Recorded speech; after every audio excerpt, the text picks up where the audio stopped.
Nous les premiers sur l'environnement, la dépollution, sur effectivement ces plastiques qui envahissent les océans, etc., etc. Mais qui est contre toute discussion sur un certain nombre de problèmes? Fabien Bouglet, bonjour. Bonjour André Berkoff. Vous êtes expert en politique énergétique, on vous a reçu à plusieurs reprises, vous avez écrit un livre sur les éoliennes qui a fait date sur les énergies alternatives, les énergies renouvelables, et puis l'auteur de La guerre de l'énergie aux éditions du Rocher, votre plus récent livre. Alors, il se passe ceci que, effectivement, 3 associations, je dirais, nous ont mis là récemment un peu sur le grill en disant voilà, négation de la crise climatique ou son origine humaine, fausses informations sur les énergies, etc. Eh bien, c'est la conclusion principale d'une étude inédite publiée jeudi 10 avril, donc il y a une semaine, moins d'une semaine, par 3 ONG. Alors, Quota Climat, qui a fait le texte, Data for Good et Science Feedback. Alors, ils ont analysé 128 cas de désinformation climatique au cours du premier trimestre 2025 et ils disent affirmation non étayée. C'est leur scientifiquement contredit, manipulatrice, et dit le journal Le Monde, toujours bien informé, le grand champion, c'est Sud Radio qui en cumule un tiers en invitant régulièrement des négationnistes de climat, comme François Gervais. Bon, je rappelle en passant, mais ça Le Monde ne le dit pas, que François Gervais a été au CNRS, a été au GIEC, etc. Et il dit un certain nombre de choses. Eh bien, c'est intéressant parce que ce rapport de Quota Climat dit ceci. Écoutez, c'est intéressant, Fabien Bouglet, il dit l'émission Berkoff dans tous ses états invite à nouveau des individus qui ne pensent pas comme les autres. Alors ils ajoutent, sorti de son contexte, la démarche pourrait être louable. Mais attention, ajoute-t-il, elle sert de justification pour amplifier la voix de négateurs d'un consensus scientifique démontré sans équivoque. Voilà, il y a un consensus scientifique, la vérité est établie, la Terre est plate, c'est Lysenko en Union soviétique, et impossible de dire quoi que ce soit, sinon vous passez dans l'enfer.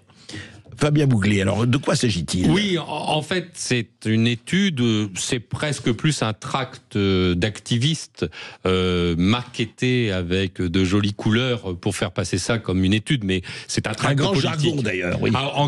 Très jargonneux Sciences Po, pour dire que finalement, il y aurait de la désinformation. Aux yeux de ces personnes, la désinformation, c'est les personnes qui ne pensent pas comme elles, notamment dans le domaine climatique, dans le domaine des énergies intermittentes et renouvelables, dans le domaine des voitures électriques. Donc, dans le domaine des zones à faible émission, dans le domaine des zones à faible émission, dans le domaine du plan pluriannuel de l'énergie, c'est-à-dire en fait tout ce contre quoi nous nous battons actuellement, Alexandre Jardin contre les ZFE, moi contre le plan pluriannuel de l'énergie qui est un plan scélérat, contre les personnes qui luttent contre les DPE. Donc en fait, dès que vous avez un mot qui n'est pas conforme à leur idéologie, vous êtes des désinformateurs.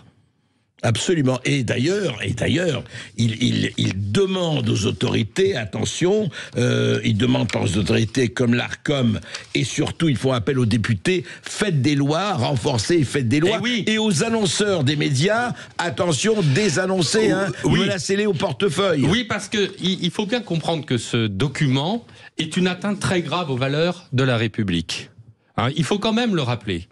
Parce que la République, elle est basée sur un texte fondateur, qui est la Déclaration des droits de l'homme et du citoyen, et de la Constitution française, qui, dans la hiérarchie des normes, on appelle ça la hiérarchie des normes, constitue le point ultime d'information qui dirige la liberté. Et rappelez ce que dit l'article 11. Eh bien, l'article 11 de la Déclaration des droits de l'homme dit la chose suivante. La libre communication des pensées et des opinions est un des droits les plus précieux de l'homme. Tout citoyen peut donc parler, écrire, imprimer librement, sauf à répondre de l'abus de cette liberté dans les cas déterminés par la loi. Alors ils vous disent mais il y a l'abus de la liberté. Non, mais il n'y a pas de loi aujourd'hui qui empêche de discuter ni des éoliennes, ni des panneaux solaires, ni des ZFE, ni de PPE, ni du climat, ni des discussions aujourd'hui sur ces questions essentielles. Donc, nous sommes libres, Sud Radio est libre, CNews est libre, Europe 1 est libre d'exprimer librement la pensée des différentes opinions. Et d'ailleurs, c'est ce qu'a rappelé le Conseil d'État dans une décision de justice, qu'il y avait une diversité d'opinions qui devait être exprimée dans les médias. Donc, effectivement... Oui, le Conseil d'État l'a dit très récemment, bien sûr. Donc, oui. Sud Radio fait parler justement des personnes qui disent un autre narratif, mais qui ne convient pas à ces ayatollahs, à ces activistes qui voudraient, comme ces procès en sorcellerie, vous savez, vous vous rappelez du bon vieux temps où on nous disait que la Terre était plate, et puis on faisait un procès en sorcellerie pour ceux qui disaient que la Terre était ronde. Eh bien voilà, ce sont des platistes, des gens qui veulent empêcher la liberté d'expression sur des domaines aussi importants que l'énergie, que la voiture électrique ou que la question climatique. Fabien Bouglet, qui sont c'est intéressant de voir qui sont ces associations. Eh bien, en fait, vous avez... Très précisément et factuellement. Voilà. Alors, factuellement, vous avez Quota Climat, qui est une jeune association qui a été créée... Une ONG. Oui, une ONG, une officine, plutôt, une officine d'action, qui a été créée par une collaboratrice parlementaire d'un député de La République En Marche. Donc, pourquoi pas, voilà, pourquoi pas. Eva Morel, et qui crée donc cette action Quota Climat, dont l'objectif, c'est de faire changer la loi, pour punir les récalcitrants qui ne pensent pas comme eux, et d'autre part pour agir auprès de l'Arcom, c'est-à-dire qu'ils font régulièrement des saisies de l'Arcom lorsqu'ils estiment que ce qui est exprimé dans les médias n'est pas conforme à leur narratif à eux. Eux, ils envoient des lettres, ils incitent à saisir l'Arcom. D'ailleurs, nous avons fait l'objet d'une saisie Arcom fin novembre, parce que nous avions évoqué des choses qui ne leur convenaient pas. Ils sont associés avec Science Feedback, qui est donc se prétend comme étant le gardien du temple de la science, et puis Data for Good. Data, donc c'est les données, la base de données. Et tous ces organismes ont créé un organisme donc en consortium, vous savez, les loups quand ils attaquent en meute, et qui s'appelle l'Observatoire des médias sur l'écologie. Donc l'Observatoire des médias sur l'écologie, c'est celui qui va donner les données pour ce consortium d'officines pour attaquer auprès de l'Arcom. Qui est également une ONG, une association. C'est une association. Quota Climat, quand on regarde, est très très proche de l'Observatoire des médias sur l'écologie, puisque sur le compte Twitter de Quota Climat, il mentionne Quota Climat et Observatoire des médias sur l'écologie. Donc c'est a priori une ONG parente, ou du moins cousine, ou extrêmement proche. Très proche. Voilà. Alors ce qui est fascinant dans ce qu'ils disent, c'est par exemple, ils vont reprocher de dire que finalement, contester les énergies renouvelables, ça revient à empêcher de trouver des solutions pour lutter contre le réchauffement climatique. Sauf que, évidemment, ils disent c'est la science. Mais sauf que la science, elle a été totalement exprimée, et leur narratif est complètement remis en cause par un rapport de l'Académie des sciences qui représente plusieurs prix Nobel, qui représente des centaines de scientifiques, et qui vient d'être remis tout récemment, et qui explique que le fait d'intégrer dans le réseau électrique des énergies intermittentes renouvelables pose une grande difficulté pour notre réseau, et c'est exactement ce qu'ils nous reprochent de dire, c'est la science qui le dit. Ça a été d'ailleurs confirmé par le patron de la sûreté d'EDF, monsieur Jean Casabianca, qui nous a expliqué qu'il y avait un gros problème d'intégrer des énergies intermittentes dans le réseau électrique avec le nucléaire. Donc, en fait, si vous voulez, ils reprochent des informations qui sont publiées, qui sont des informations reconnues scientifiquement, reconnues factuellement par les plus grands spécialistes des questions énergétiques. Ils me reprochent, et ils nous reprochent, des informations qui ont été confirmées. Rappelez-vous, André Berkoff, nous avons fait une tribune dans Le Point qui s'appelle « Nous dénonçons », où nous dénoncions justement toute cette politique qui avait été signée par tous les dirigeants du système énergétique français. Donc ces gens-là, de Quota Climat, voudraient en fait que les principaux vétérans de la filière énergétique française, que les scientifiques de l'Académie des sciences françaises, que les responsables de la sûreté, ils voudraient remettre en cause ce que des spécialistes disent sur la question énergétique ou sur les questions climatiques. Ils prétendent représenter la totalité de la science, alors que la science par essence, c'est les discussions. Mais tous les scientifiques, les vrais scientifiques, ils vous le disent. Oui, c'est ça qui est extraordinaire. Ça qui est très grave. Et vous avez une autre information qui est quand même même fondamental, c'est que depuis 1997, le protocole de Kyoto, vous savez, André Berkoff, malgré toutes ces politiques que eux défendent, vous savez combien on a baissé nos consommations d'énergie fossile ? Avec toute cette politique d'énergie intermittente, depuis 1997. 1997, protocole de Kyoto. Eh bien, depuis 1997, le monde entier a augmenté sa consommation d'énergie fossile de 62%. C'est-à-dire que toute cette politique menée par ces officines qui luttent pour imposer les énergies intermittentes, pour imposer un narratif climatique, etc., eh bien, est totalement remis en cause par la science. Et l'autre science, c'est que la France fait partie des pays, et c'est incontestable, qui émet le moins de gaz à effet de serre. Bien sûr, 0,9. Tous les pays du monde sont en train d'exploser, la Chine, l'Inde et les États-Unis. La Russie. Et que donc, en réalité, ces personnes voudraient imposer à la France des contraintes pour son agriculture, des contraintes pour son énergie, des contraintes pour les gueux que représente Alexandre Jardin, en les empêchant de rentrer dans les villes, sous prétexte qu'il y aurait une désinformation climatique, alors que l'information est très claire. La France n'a absolument pas besoin de modifier sa vie pour compenser l'augmentation des gaz à effet de serre des pays les plus producteurs. C'est ça la vérité. Et voilà pourquoi ils veulent nous empêcher de dire cela et d'être les vrais diversitaires. Mais on va en parler plus tard, Fabien Bouglet. Après cette petite pause, on va continuer à en parler parce que la question, et écoutez bien, résistant de Sud Radio, auditeur de Sud Radio, qui finance? Parce que c'est toujours intéressant de savoir qui finance. Eh bien, écoutez, on en parle juste après cette petite pause. Sud Radio Berkoff dans tous ses états, midi 14h. André Berkoff. Alors, c'est nous les déformateurs climatiques, c'est nous les désinformateurs climatiques, c'est nous qu'il faut mettre au banc des accusés. 0826 300 300 si vous avez envie d'intervenir. Nous sommes évidemment toujours avec Fabien Bouglet, expert en politique énergétique et auteur de Guerre de l'énergie aux éditions du Rocher. Alors, ces associations, ces ONG, Quota Climat et toutes les autres, il y a quand même quelque chose, ils sont financés. Qui les finance, Fabien Bouglet? Alors, il faut revenir, je reviens très rapidement sur mon livre Guerre de l'énergie, où j'ai un chapitre où je parle de mercenaires énergétiques. Parce que, en fait, si vous voulez, vous avez en France des opérateurs qui agissent dans un agenda dont l'objectif répond à des besoins particuliers de financeurs. Et les financeurs de Quota Climat... Vous dites que ceux-là répondent à cette définition? Bien sûr. Pourquoi? Parce que Quota Climat, par exemple, est financé par le groupe Valorem. Alors moi je le connais bien, le groupe Valorem.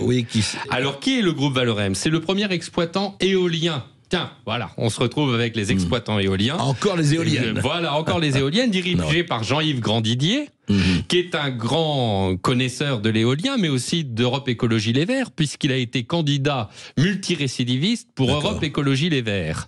Et Jean-Yves Grandidier a été le créateur des syndicats d'exploitants éoliens France Énergie Éolienne et fait partie des créateurs du bureau de coordination franco-allemande des éoliennes, qui est devenu l'Office franco-allemand de la transition énergétique, le fameux lobby allemand installé au sein de la direction générale on en a parlé souvent, du ministère de l'écologie. Vous avez été d'ailleurs, ils vous attaquent aussi pour ça, puisque Quota Climat vous attaque et vous avez été attaqué. Il y a eu porté plainte à l'Arcom pour ça. Mais au-delà de ça, donc il y a Valorem. La fondation des exploitants éoliens Mirova. D'accord. Donc ça, c'est la banque populaire, et donc qui a un exploitant éolien qui est investi par Mirova, qui est un fonds d'investissement, et donc c'est la fondation Mirova d'exploitants éoliens qui finance Quota Climat. Vous avez également Green Got, société qui finance les énergies renouvelables, et vous avez Astris Finance, société financière spécialisée dans les énergies éoliennes et les panneaux solaires. D'accord. Donc si vous voulez, les principaux financeurs de Quota Climat sont les exploitants éoliens ou les exploitants solaires, ceux contre qui nous dénonçons l'inutilité, nous dénonçons les débordements de subventions publiques. Je ne veux pas évidemment prendre parti là-dessus. Vous dénoncez. Je dénonce sur l'antenne de manière régulière dans le cadre d'un débat équilibré. Alors ensuite, on va essayer d'avancer. Et ensuite, ils sont financés par l'ADEME. Alors, qu'est-ce que c'est que l'ADEME? On en parle beaucoup de l'ADEME. Moi, j'ai entendu parler de l'ADEME quand j'ai vu, alors, cette extraordinaire injonction à dire, attention, vos slips, vous devez les laver une fois par jour, votre jean, etc. Des injonctions incroyables. Nous recevions hier à cette émission David Lisnard, il disait, mais qu'est-ce que c'est que ces dépenses hallucinantes de campagne de code de l'ADEME? Alors, l'ADEME, c'est quel budget? C'est qui? Alors, l'ADEME, c'est un établissement public industriel et commercial qui dépend du ministère de l'écologie. C'était l'ancienne agence de maîtrise de l'énergie. Au moment où, pendant les années 70, il a fallu qu'on baisse, vous savez, les changements d'heure pour baisser notre consommation d'énergie.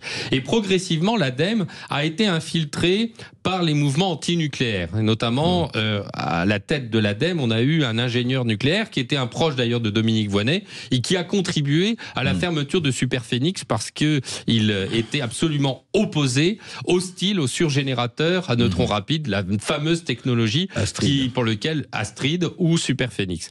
Et donc l'ADEME a une racine, et c'est pas moi qui le dis, c'est Bernard Accoyer qui a écrit un livre sur le nucléaire et qui en fait un chapitre en expliquant que nos institutions énergétiques, en particulier au sein de l'ADEME, avaient été infiltrées par les antinucléaires. Et quel est le budget de l'ADEME? Alors le budget de l'ADEME, pendant des années, le budget de l'ADEME, il a été à 1 milliard d'euros. Et depuis 2 ans, il est passé à 4 milliards d'euros. 4 milliards d'euros. Voilà, 4 milliards d'euros. Jolie augmentation. Alors, vous avez 1000 collaborateurs à l'ADEME. Donc, le budget de l'ADEME, pour le fonctionnement de l'ADEME, il est de l'ordre de 1 milliard d'euros à peu près. Et ils ont une enveloppe de 3 milliards d'euros qu'ils peuvent dépenser pour les projets résilients de la transition énergétique et de la transition écologique. Et donc, ils financent qui, là? Eh bien, donc, dans l'opération de leur étude sur la désinformation, ils financent très exactement Quota Climat, ils financent également l'Observatoire des médias sur l'écologie, et donc ce sont les 2 principaux acteurs de l'étude du rapport. C'est-à-dire qu'il faut comprendre que finalement l'ADEME finance une officine chargée de saisir l'ARCOM lorsque le discours ne convient pas et peut remettre en cause l'action même de l'ADEME, puisqu'en fait, il s'agit évidemment de l'ADEME d'un consortium qui valorise les énergies intermittentes. Et d'ailleurs, il finance également Négawatt. Négawatt, c'est une autre association qui prône le 100% renouvelable. Moi, ce qui me frappe là-dedans, ils ont tout à fait le droit et c'est très légitime. Enfin, c'est de l'argent public, André Berkoff. C'est de l'argent public, tout à fait. C'est notre argent, hein, c'est le vôtre, c'est le mien. Il faut le dire, absolument. Alors, ils pensent que les énergies intermittentes, c'est bien. Eh bien, écoutez, ils ont le droit. Le problème, c'est pourquoi ils veulent absolument faire taire toutes paroles différentes. Parce que ils veulent faire taire des paroles différentes, parce qu'on voit bien que globalement cette politique énergétique est désastreuse. La politique énergétique basée sur les énergies intermittentes, qu'elle tue des oiseaux, il y a eu des condamnations pénales ces derniers jours. De tous les jours, il y a une politique qui montre, et il y a des informations qui montrent le désastre de cette politique basée sur les énergies intermittentes, et que nous sommes en plein débat sur la programmation de politique énergétique. Et que donc, évidemment, faire taire les personnes qui dévoilent des vérités, les vérités cachées sur les énergies intermittentes, pose un énorme problème sur le business de l'ADEME. Parce que l'ADEME est basée sur la lutte contre le nucléaire, historiquement, et sur le déploiement des énergies renouvelables. Donc, alors, parmi les, la troisième ONG qui est dans le rapport. Alors, dans la troisième ONG, c'est Science Feedback. Oui. Alors là, c'est très intéressant parce que dans les financeurs de Science Feedback, on retrouve les GAFA. et on retrouve Facebook, Meta, ou TikTok, ou par le passé, l'Université de Californie. Donc là, on est encore plus dans une ingérence américaine, hein, d'ailleurs dans Science Feedback. Mais vous m'avez dit que c'est fini l'Université de Californie. Alors c'est fini pour l'Université de Californie, mais on a toujours Meta. Et dans la liste des financeurs de Science Feedback, on retrouve tout un tas de personnes venant des pays anglo-saxons et en particulier des États-Unis. Donc c'est-à-dire que, en fait, au travers de cette officine Science Feedback, c'est bien l'ingérence américaine qui vient exposer à la France, qui va devoir établir une censure. Parce que derrière tout ça, vouloir empêcher la discussion sur les énergies intermittentes ou le climat, c'est vouloir censurer, évidemment. C'est intéressant que le pays de la liberté d'expression du premier amendement de la Constitution américaine veuille essayer de censurer ailleurs. Et je signale, puisque vous parlez de service public, enfin de l'argent du contribuable, qui a exprimé, entre autres, cette nécessité de dire attention, réchauffement climatique, out, fini. Qui est bien la directrice de France Inter, il y a un an exactement, dans ses médias, je crois sur France 5, disait ceci, écoutez. En tant que service public, il y a certaines valeurs qui sont toutes au service de l'intérêt général, puisque nous sommes une radio publique, donc on se doit de servir l'intérêt général. Dans le cadre de cette mission, nous avons choisi, mais c'est Radio France, en ce qui concerne par exemple le réchauffement climatique et la cause écologique, de ne pas donner la parole à des personnes qui contesteraient le fait même du réchauffement climatique. C'est un engagement de Radio France. Voilà, c'est un engagement de Radio France, et elle dit, attention, l'intérêt général, la question ne sera pas posée. Fabien Boulet. Oui, et d'ailleurs, ça renvoie au problème d'un financement tout à fait étonnant pour l'Observatoire des médias sur l'écologie, qui est donc une structure de ce consortium. C'est que l'Observatoire des médias sur l'écologie est financé par l'ADEME, mais aussi, et ça c'est beaucoup plus surprenant, et je me pose des questions, par l'ARCOM. C'est-à-dire que vous avez un Observatoire des médias de l'écologie financé par l'ADEME et par l'ARCOM, ARCOM qui normalement est une autorité indépendante. Absolument. Et dont les fonctionnaires, en vertu du statut des fonctionnaires, ont un devoir de neutralité et d'indépendance. Et l'ARCOM finance une structure associée à une association chargée de saisir l'ARCOM. Eh bien, nous allons poser la question à l'ARCOM, c'est intéressant. Nous faisons confiance à l'ARCOM et on voudrait savoir pourquoi effectivement l'ARCOM finance des associations dont l'objectif in fine, c'est de saisir l'ARCOM. Voilà, où est l'indépendance de l'ARCOM lorsque l'ARCOM finance ce type d'organisation? C'est tout à fait déroutant. C'est une question que nous poserons à l'ARCOM parce que nous faisons confiance à l'ARCOM, mais c'est vrai que là, il y a un problème, je ne dirais pas de conflit d'intérêts, mais en tout cas, quelque chose qui est passé. Lorsque j'ai enquêté sur ce document, ce tract de ce consortium, j'ai eu l'effroi de découvrir l'ARCOM. Alors, moi, je suis surpris parce que est-ce à dire que l'ARCOM soutient financièrement des personnes qui vont saisir l'ARCOM ? Comment peut-elle ensuite être indépendante dans son... On va poser la question, Fabien Bouclet, mais alors ça veut dire quoi? En fait, quand on regarde tout cela, est-ce que ça veut dire que nous ne serions pas, nous, je ne parle pas seulement de Sud Radio, mais d'Europe 1, mais de Arte, quand même un peu qui en parle, alors que vous savez, c'est très intéressant quand on voit le tableau dressé par Quota Climat. Nous sommes alors, attention, nous sommes les champions de la désinformation climatique, selon eux, normalisé par volume. Ensuite vient, loin derrière, RMC, CNews, Europe 1, Arte, mais pratiquement France 2, LCI, BFM TV, France Info TV, France Inter, France Culture, RTL, presque rien, et France Info Radio, presque rien. Alors c'est très intéressant. Mais dites-moi, ce ne seraient pas nous les champions de la diversité et de la liberté d'expression ? A contrario, comme on dit en droit, ce document montre une chose édifiante, c'est que finalement, les médias dits mainstream, France Télévisions, LCI, ne diffusent aucune information équilibrée sur les questions des énergies intermittentes ou des questions climatiques. Ça veut dire que in fine, l'arrêt du Conseil d'État qui exige qu'il y ait un équilibre de la pensée sur des questions diverses, et en particulier sur ces questions-là, n'est pas respecté par les médias. Et donc, cette étude a cet apport incontestable et de montrer qu'effectivement, il y a un déséquilibre. Et moi, je saisis l'Arcom, ici aujourd'hui.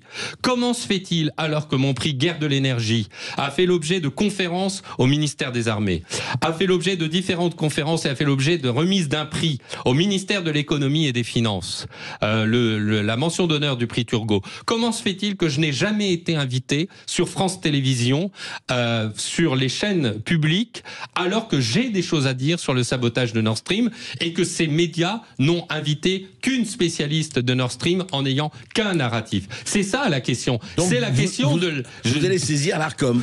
Je saisis aujourd'hui, j'en profite de cette audience.